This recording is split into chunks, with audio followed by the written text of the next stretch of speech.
우리 하나님 말씀 이사야 40장 1절로 2절 말씀입니다. 구약성경 1014면 이사야 40장 1절로 2절 말씀입니다. 자, 우리 찾으신 줄 알고 우리 한 목소리로 다 같이 시작. 너희의 하나님이 이르시되 너희는 위로하라 내 백성을 위로하라. 너희는 예루살렘의 마음에 닿도록 말하며 그것에게 외치라. 그 노역의 때가 끝났고 그 죄악이 사함을 받았느니라. 그의 모든 죄로 말미암아 여호와의 손에서 벌을 괴나 받았느니라 할지니라 하시니라. 아멘. 할렐루야. 주 안에서 강건하시기를 축원합니다. 아멘. 오늘 목사님께서 성도들의 이런 간증하시는 것을 들어보았어요. 성도 중에 한 청년이 있었는데 이 청년이 완전히 세상에 의지할 것도 없고 세상을 떠나려고 하는 그런 이 극단적인 선택을 하려는 찰나에 목사님을 만나서 상담을 하는 중에 목사님께서 이렇게 물어보셨대요. 교회에서 내가 설교 시간에 정식으로 청년을 도와줄 사람이 없는가 내가 한번 이야기해 보겠다. 그래도 되겠느냐?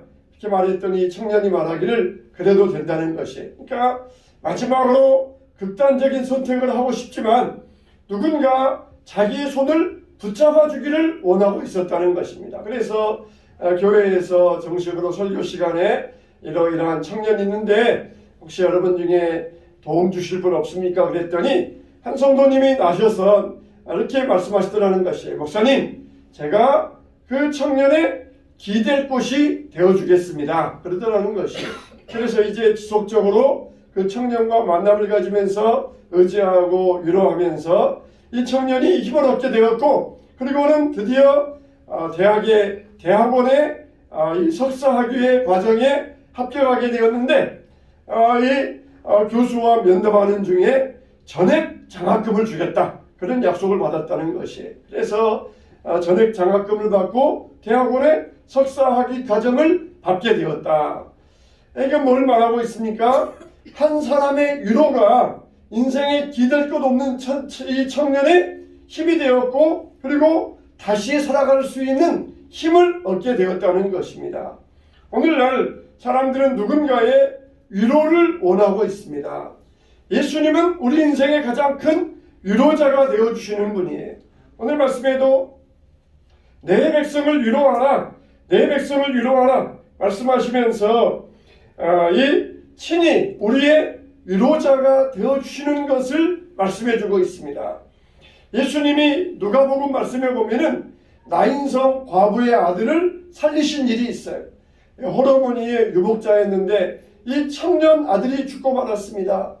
이 홀어머니에게 아들이 죽었다는 것은 단순히 육신적인 죽음이 아니라 자기 어머니의 삶의 의미와 목적을 잃었다는 그런 뜻이 되는 것이에요. 근데 예수님께서 나인성에서 관의 행렬이 나오고 이제 예수님의 행렬이 나인성을 향하여 들어가는데 그 두 행렬이 나인성 앞에서 만났어요. 예수님께서 다 하시고 관의 행렬을 멈추게 하시고 그리고 관 위에 손을 얹으시고 청년아 일어나라 하실 때에 그 청년이 일어나서 살아서 움직여서 그리고 홀어머니에게 주셨다는 이야기가 누가복음에 나와 있습니다. 이렇게 예수님께서는 홀어머니의 슬픔을 위로하여 주셨어요. 우리 예수님은 위로의 하나님이 되십니다.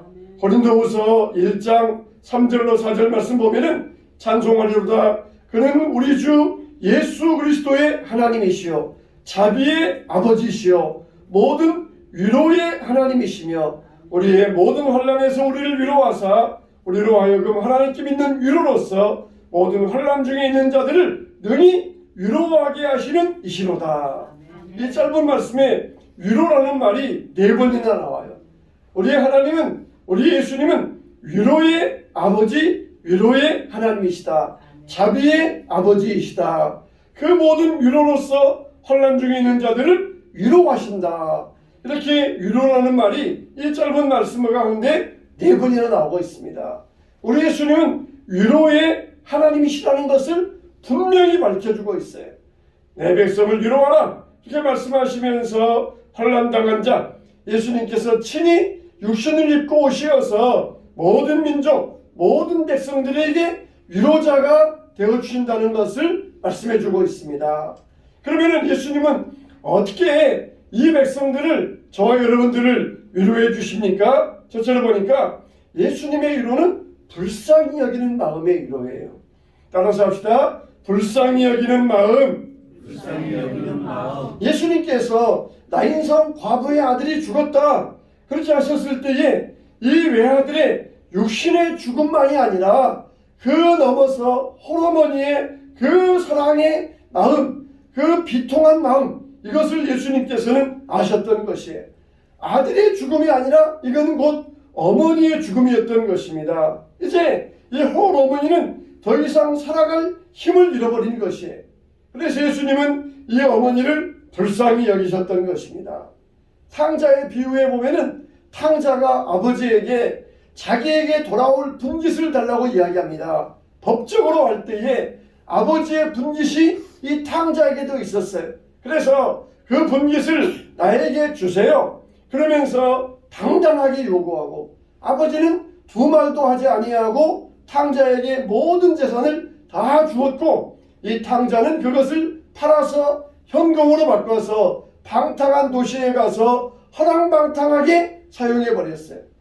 아버지 집에 있었지만, 아직 아버지 집을 떠나지 않았지만, 이 탕자의 몸과 마음은 이미 그 방탕한 도시에 가 있었던 것입니다. 그러나 아들이 집을 떠난 그 다음날부터 아버지는 초조하게 아들을 기다립니다. 언제나 돌아올까 그러면서 아들을 기다리다가 드디어 허랑방탕하여서 거지가 되어 돌아오는 아들을 아버지는 버선발로 뛰어나가서 영접하여 주었던 것입니다.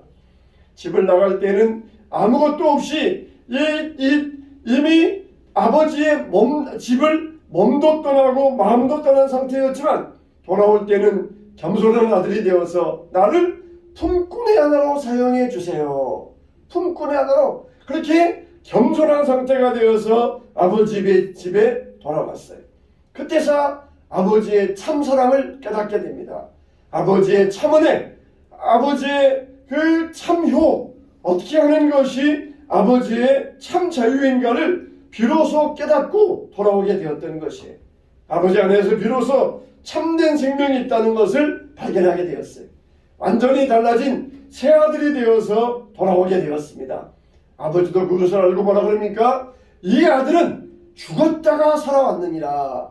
이미 옛날의 모든 아들의 습성, 아들의 옛날의 육신의 모든 것들은 다 죽었다. 이제는 새 사람이 되어서 나의 새 아들이 되었다, 새로 낳은 아들이 되었다. 그렇게 아들을 맞아주었던 거예요. 탕자가 되어서 돌아온 것이 아니라 다시 우리 가정에 새 아들로 태어났다, 그렇게 반겨주었던 것이에요. 아버지에게 새 아들이 태어났다는 것 얼마나 반갑고 기쁜 일입니까? 아버지는 그 아들을 새롭게 태어난 아들로 그 아들을 기쁨으로 맞아주었던 것이에요. 과거의 모든 걸 잊어버리고 이 아들은 나의 새 아들이다, 새로 태어난 나의 세 번째 새 아들이다, 그런 믿음의 마음을 가지고 아버지는 받아들여 주셨던 거예요. 이게 아버지의 불쌍히 여기는 마음입니다. 예수님께서 양과 염소의 비유를 하십니다. 오른쪽에 양들을 세워놓으시고 왼쪽에 염소들을 세워놓으시고, 먼저 염소들에게 이야기합니다. 너희들이 내가 굶주릴 때 돌아보지 아니하였고, 목마를 때 마실 것 주지 아니하였고, 옥에 갇혔을 때에 병들었을 때에 돌아보지 아니하였느니라. 그렇게 염소들에게 이야기를 하고, 양들에게는 뭐라고 하면 똑같은 말로 너희들은 내가 굶주렸을 때 먹여주었고, 목마를 때 마시게 하였고, 옥에 갇히고 병들었을 때 돌아보아 주었느니라. 그러면서 이야기해. 이게 무슨 말씀의 차이입니까? 이게 무엇의 차이예요? 불쌍히 여기는 마음의 차이예요. 불쌍히 여기는 마음의 차이. 양들은 굶주린 자, 병든 자, 옥에 갇힌 자, 목마른 자를 볼 때 불쌍한 마음을 가지고 돌아보았어요. 그러나 염소들은 불쌍히 여기는 마음이 없었어요. 병든 자를 볼 때에 자기가 몸 관리를 못해서, 자기가 자기의 몸을 잘 돌보지 못해서 병든 것이다.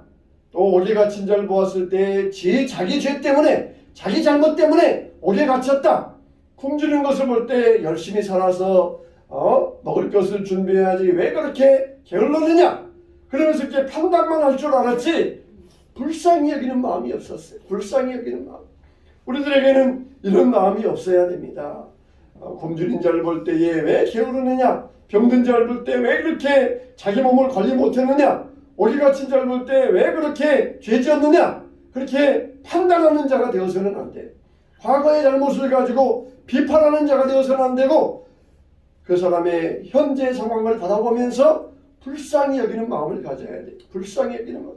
이렇게 병든 자를 볼 때에 불쌍히 여기는 마음을 가져야 되고 옥에 갇힌 자를 볼 때에 불쌍히 여기는 마음을 가져야 돼. 우리는 그런 사람을 볼 때에 판단하거나 비판해서는 안 됩니다. 이 염소들은 그 사람 볼 때에 비판하였지만 양들은 다 접어두고 모든 걸 다 접어두고 불쌍히 여기는 마음으로 이 사람들을 대하였을 때에 예수님께서는 이 양들을 보시면서 바로 그가 나였느니라. 내가 굶주릴 때에 먹을 것을 주었고 내가 목마를 때에 마실 것을 주었고 내가 병들었을 때에 찾아와 주었고 내가 옥에 갇혔을 때에 나를 돌보아 주었느니라. 이렇게 예수님께서 말씀하여 주셨어요. 이게 바로 불쌍히 여기는 마음을 가지고 돌아보는 것. 이게 양들의 마음이었던 것입니다. 정말 우리가 10,000달란트 빚진 자로서 다 주인에게 탕감받은 자예요. 그런데 100데나리온 빚진 자를 용서해 주지 못하면 불쌍히 여기는 마음이 없었을 때 다시 그 종을 데려다가 옥에 가두고 거기에서 한 푼도 갚지 못할 때까지 나오지 못하게 하라. 그게 주인의 마음이에요. 내가 너를 불쌍히 여겨주었는데 너는 왜 너의 동료를 불쌍히 여기는 마음이 없이 그렇게 동료를 옥에 가두었느냐 하시면서 다시 그 사람을 10,000달란트 다 갚을 때까지 옥에서 나오지 못하게 하라. 이게 주인의 마음이었던 것입니다. 우리는 정말 10,000달란트 빚을 탕감받았다는 것은 무엇입니까? 우리 힘으로 도저히 갚을 수 없는 엄청난 죄를 용서받았다는 것이, 우리 힘으로 평생을 갚아도 아니 죽었다가 100번 깨어나가 다시 살아도 갚을 수 없는 엄청난 빚을 탕감받았다는 사실이에요. 우리는 그 사실을 알면은 100데나리온 빚진 종에 대하여서는 얼마나 불쌍히 여기는 마음을 가져야 되겠습니까? 예수님은 다 불쌍히 여기는 마음을 가지고 있으셨어요. 세상에 오시어서 어떤 죄인을 보시든지 그들의 과거를 묻지 아니하시고 현재의 상태를 보시면서 불쌍히 여기는 마음을 가지시면서 용서하시고 치유해 주셨던 것입니다.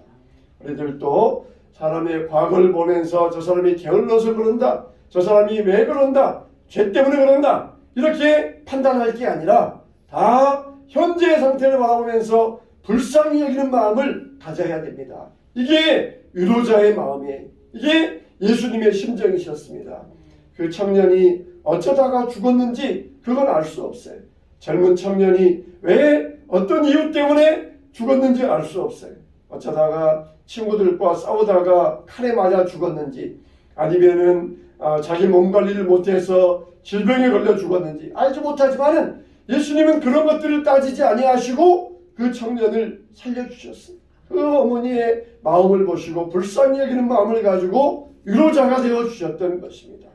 여러분도 이와 같이 사람들을 만날 때에 위로자가 되어주시고 불쌍히 여기는 마음을 가져주시기를 축원합니다.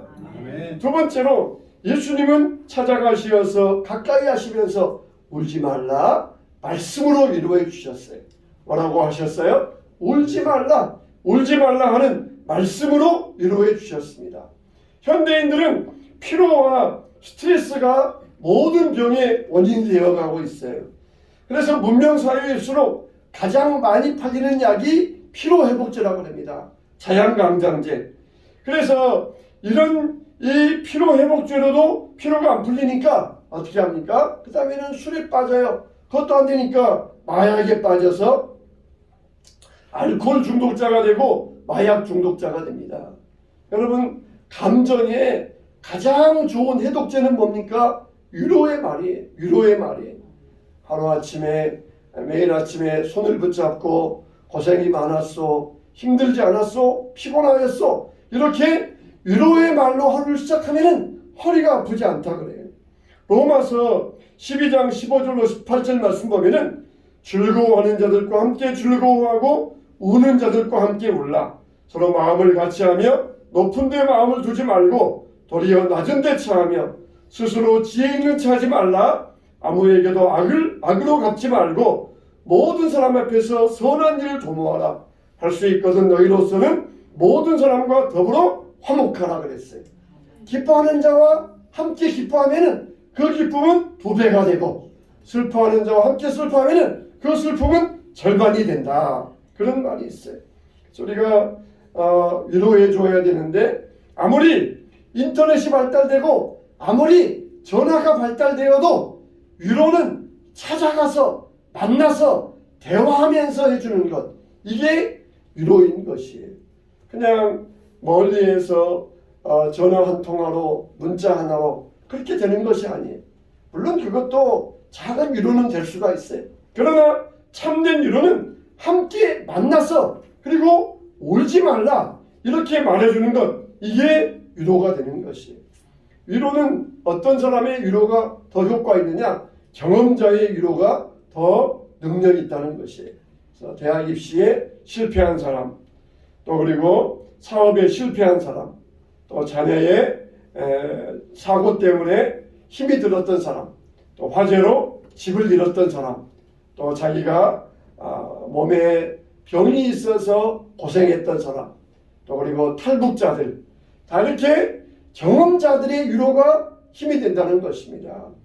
그래서 이 경험한 사람이 자기의 과거의 고생을 함께 말해주면은 더 위로가 힘이 된다는 것이에요. 예수님은 누구이십니까? 우리의 속죄자로 오셨어요. 마구간에 탄생하시고 십자가에 죽으심으로써 그의 전 생애가 우리를 위한 고난과 희생이셨습니다. 그래서 우리가 예수님의 그 고난을 생각하면은 우리에게는 큰 위로가 돼요. 예수님의 십자가의 고통, 정말 아무런 죄가 없으신 분이, 하나님의 아들이신 분이 십자가로 고통당하시고 죽기까지 채찍에 맞으시고, 그 예수님의 고난을 생각하면은 우리에게 큰 위로가 되는 것입니다. 우리의 고생한 것이 다 헛것이 아니에요. 우리가 고난당하는 것이 다 헛것이 아닙니다. 지내놓고 보면은 우리가 고난당하고 힘들었던 것들이 사람들에게 위로가 되고 힘이 되는 것을 볼 수가 있어요. 그래서 저와 여러분들도 이런 이 고생이, 나에게 있는 고생이 헛고생이 아니라는 것을 깨닫게 되시길 바랍니다. 그래서 사람의 스트레스를 가장 잘 해독해주는 것은 뭐냐? 바로 예수님의 이름이에요. 예수님의 이름으로 위로해 주는 것, 이게 사람의 스트레스의 가장 큰 해독제가 되는 것입니다. 예수님은 찾아오셔서 친히 나인성 과부의 아들의 관에 손을 얹으시고 울지 말라 하시면서 위로해 주셨어요. 예수님은 지금도 여러분 곁에 계시면서 여러분의 위로자가 되십니다. 아멘. 여러분의 모든 삶을 다 알고 계시고 체휼하셨습니다. 예수님은 여러분의 모든 심정을 다 알고 계십니다. 그러므로 예수님이 나의 삶의 큰 위로자가 되어주시고, 여러분들도 옆 사람에게 이런 위로자가 되어주시기 바랍니다. 불쌍히 여기면서 울지 말라 하는 이런 대화로서 함께 해주는 이런 위로자가 되어줄 때 저와 여러분들도 예수님의 마음을 품게 될 것입니다. 세 번째로, 예수님은 죽은 자를 살려주셨어요. 예수님이 이 땅에 오신 것은 살려주기 위함입니다. 요한복음 3장 16절에 하나님이 세상을 이처럼 사랑하사 독생자를 주셨으니 이는 그를 믿는 자마다 멸망하지 않고 영생을 얻게 하려 하심이라 그랬어요. 또 요한복음 14장 6절에 예수께서 이르시되 내가 곧 길이요 진리요 생명이니 나로 말미암지 않고는 아버지께로 올 자가 없느니라 하셨어요. 예수님은 살려주심으로써 위로자가 되어주셨습니다. 죄로 인해 멸망할 인생, 우리를 구원하기 위하여서 살려주셨어요.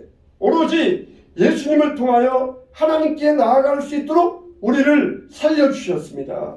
예수님은 꼭 필요할 때 기적을 행하셨는데 성경에 보면은 3번 죽은 자를 살려주셔요. 한 번은 회당장 야이로의 딸이 죽었을 때에 들어가시어서 소녀의 손을 잡으시고 달리다굼 소녀야 일어나라 하시면서 소녀의 몸을 살려주셨어요. 그리고 두 번째로는 나인성 과부의 아들 관유의 손을 얹으시고 청년아 일어나라 그러시면서 청년을 살려주셨어요. 세 번째로는 죽은 지 나흘이 된 나사로의 무덤 앞에 가서 큰 소리로 나사로야 나오라 하시면서 나사로를 살려주셨어요. 이거 보면은 죽은 지 얼마 안 된 소녀, 또 그리고 죽어서 관에 매여오는 청년, 그리고 죽은 지 나흘 된 나사로. 예수님은 죽은 시기와 상관이 없어요. 언제 죽었느냐 상관없이 살려주셨어요. 그리고 이 신분과 나이에 상관없이 살려주셨습니다. 참 이 묘한 것은 금방 죽었을수록 예수님이 낮은 소리로 말씀하셔요. 그래서 소녀에게는 바로 옆에서 지금 침대에 누워있어 금방 죽어서 침대에 누워있는 소녀에게는 가까이 가시어서 달리다굼 작은 소리 말씀하셔요. 그리고 죽은 지 조금 된 청년에게는 가시어서 청년아 일어나라 위험 있는 소리 말씀하셨어요. 근데 죽은 지 나흘 된 나사로에게는 큰 소리로 나사로야 나오라 그러면서 살려주셨어요. 우리가 우리의 심정 가운데 더 우리가 어떤 것들이 죽은 지 오래일수록 우리의 영혼이라든지 우리의 사업이라든지 우리의 모든 삶이라든지 이게 우리가 능력이라든지 인격이라든지 가정이라든지 이게 나라와 민족이라든지 죽은 지 오래일수록 우리가 더욱더 부르짖어야 돼요. 하나님 앞에 더 큰 소리로 외쳐야 돼요. 이렇게 주님은 우리의 모든 죽었던 것들을 살려주셨습니다. 우리는 예수님께서 살리시는 이런 생명의 힘을 전달해야 돼요. 예수님께서 예수님의 믿음으로 죄 용서받고 구원받고 그리고 죄로 죽은 영들이 일어나게 됩니다. 엄밀히 말하면은 사랑하는 자여 내 영이 잘됨 같이 내가 범사에 잘되고 강건하기를 간구한다 그랬어요. 그러니까 하나님은 첫째가 영혼이고 둘째가 육신이에요. 안산 동산교회 김인중 목사님이 초등학교 5학년 때 처음 복음을 듣고 교회를 듣고 말씀을 듣고 교회 나가기 시작했어요. 근데 어머니가 자기 어렸을 때 돌아가셨습니다. 교회 가서 5학년 때 처음 이야기를 들었는데 나사로가 살아났다는 것이에요. 그럴 때 마음속에 막 울분이 솟아오더라는 것입니다. 죽은 자를 살려주셨으면 아니 우리 어머님을 살려주시지 우리 어머님 살려주시지 누구 복창 터지는 게 아니냐 그러면서 우리 어머니도 살려주지 않으면서 죽은 나사로를 살려주셨다 그러니까 마음속에 막 이렇게 마음에 분노가 올라왔어요. 그런데도 꾸준히 교회 다니면서 신앙생활 했는데 이분에게 무슨 일이 있었습니까? 새어머니가 들어왔어요. 근데 그 새어머니가 얼마나 자기를 끔찍히 사랑해 주시면서 유해 주시는지 나중에 이제 아버지 돌아가시고도 그 새어머니가 90세 될 때까지 자기가 그 새어머니를 어머니보다 더 사랑하며 모시게 되었어요. 여러분 정말 이분에게는 친어머니는 돌아가셨지만 새어머니를 통하여서 그 어렸을 때 사랑받게 하였고 그리고 그의 인생이 삐뚤어진 길로 나아가지 아니하고 복음을 듣고 그리고 하나님의 종이 되는 역사를 이루게 하여 주셨어요. 이게 바로 살리는 힘입니다. 우리 일제강점기에 김익두 목사님이 계셔요. 이 김익두 목사님은 깡패였습니다. 그래서 동네에서 나타나서 사람들을 괴롭히고 사람마다 제발 오늘은 김익두 만나지 않게 해주세요. 그럴 정도로 저 김익두 언제 죽지 않는가 저주받는 사람들에게 미움받는 인생이었어요. 그러다가 선교사를 통하여서 복음을 들었습니다. 회개하고 목사가 되었고 평양신학교에 가서 목사가 되었고 최초의 총회장 그리고 150교회를 개척하고 많은 설교를 하셨어요. 무려 776번의 부흥사경을 인도하였고, 그리고 새신자가 28만 명, 병 나은 자가 10,000명, 그리고 이분을 통하여서 예수 믿은 목사님들이 200명, 그 가운데는 주기철 목사님, 이성복 목사님, 김재준 목사님, 그런 분들이 계셨어요. 이렇게 한국 교회의 발전에 큰 공헌을 하셨고, 나중에는 북한에 공산당이 들어왔을 때 6.25가 터지기 전까지 북한 교회에서 정신적인 지주 역할을 하셨어요. 많은 목사님들이 남한으로 내려오셨을 때에도 이분은 순교를 각오하고 6.25 터지기 전까지 북한 교회를 지키셨어요. 그러다가 황해도에서 신천교회에서 새벽 예배를 인도하시는데, 그때 인민군들이 다 몰려 올라갈 때에 그때 인민군들이 패퇴하면서 새벽 예배 인도하시는 김익두 목사님을 끌어내려 가지고 거기에서 순교하셨습니다. 그때 나이가 76세이셨어요. 정말 깡패로서 살 수밖에 없는 인생이었는데 예수의 영으로 구원받아서 세상을 살리는 일을 이루셨던 것이에요. 이게 하나님의 역사입니다. 하나님은 살리시는 분이에요. 하나님은 저와 여러분들에게도 살리는 생명의 역할을 감당하라고 이 땅에 보내주셨어요. 죽어있는 사회가 있습니까? 죽어있는 인격과 영이 있습니까? 죽어있는 가정이 있습니까? 우리는 살리는 사람이 돼야 돼요. 살리는 영으로 세상을 살리고 가정을 살리고 사회를 살리고 죽은 인격자들을 살리는 생명의 역할을 감당해야 됩니다.